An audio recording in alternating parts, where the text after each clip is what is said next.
I said, sure. So Mordechai took out basically a spoon, and he started smashing it against the ice, the bucket of ice, and he started getting things quiet, and I started flipping you out. I said, no, I'm joking. Baruch Hashem, Mordechai stopped, and then we moved the meal. But a couple of minutes later in the meal, Mordechai said, I have a great idea. I'm telling you, it's a great idea. I'm going to bring guys, they're going to come to my house, and we're going to give a shiur once a week in my house. I'll get the guys, you don't worry about it. We'll be in my house, we'll be good. Now, I knew Mordechai a little bit, so, Mordechai's a very funny guy, but he's joking around. So I said, yeah, sure, no problem, just being sarcastic guy. And, alright, the meal went on, everything moved on. That was Rosh Hashanah. Mordechai calls me, like, 2 days after Sukkot, and he goes, okay, so we're on for tomorrow night, right? I'm like, we're on for 2 days from now, yeah? I wasn't sure what he was talking about. It totally slipped my mind. And Mordechai, no, we're on, we'll be good, yeah. And then I realized, oh, yeah, that conversation that we had, that, Mordechai's still in on it. And, I guess we tried it, and Baruch Hashem, over time, the chevra basically, developed as a chevra before we started this, but, more people joined, some people left, eventually it turned itself into a life of its own. And I think it makes sense just to highlight, first of all, we should have our Karas HaTov for this event, for everything Mordechai's done. It's very hard.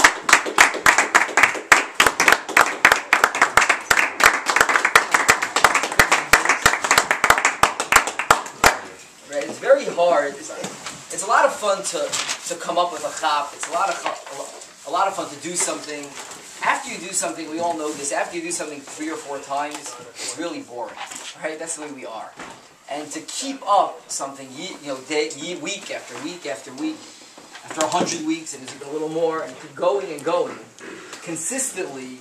When you're not in the mood, not everybody's always in the mood to have people in their house. You're not always in the mood to have a mess in your house. To go week after week, for 3 years basically straight, it's a tremendous accomplishment. It's tremendous, setting your mind on a goal and just going with it. I thought maybe we'd talk about, it's not on this week's parsha, but a certain chazal maybe that teaches us up, that defines us a little better. We said this over once before, I'm sure many of us remember this, so I'll just say it again. Okay?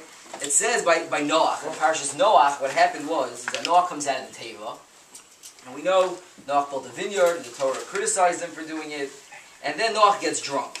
The Torah says as follows. The Torah says, here we go, 1 second. The Torah says, like, this is what happened. Where are we? Sorry, give me 1 second. Here we go. So what happened? Vayesh min hayayin, he drank from the wine. Vayishkar, he got drunk. Vayiskal b'sel ha'ala, and he basically was not wearing clothing inside his tent. Vayar chom abi kanan es erbas avi vayagev l'shnei achov b'chutz. He walked in this room. He saw what happened. And he sees his father laying there without clothing on. He goes outside and he tells his 2 brothers. What happens? Vayikach. The result of that is Vayikach Shem v'Yefez es hasimla. V'yisimu al shechem shneim v'yelch la'acharanis. Right, basically the story that we know. Shem and Yefez go into this tent. They go in backwards. They're carrying this simla. They're carrying this garment, whatever this is. There's this blanket on them. They're walking backwards not to see their father not wearing any clothing on. And then they cover it and they walk out also, totally not seeing their father. Now, what happened was, it seems that Chum really gets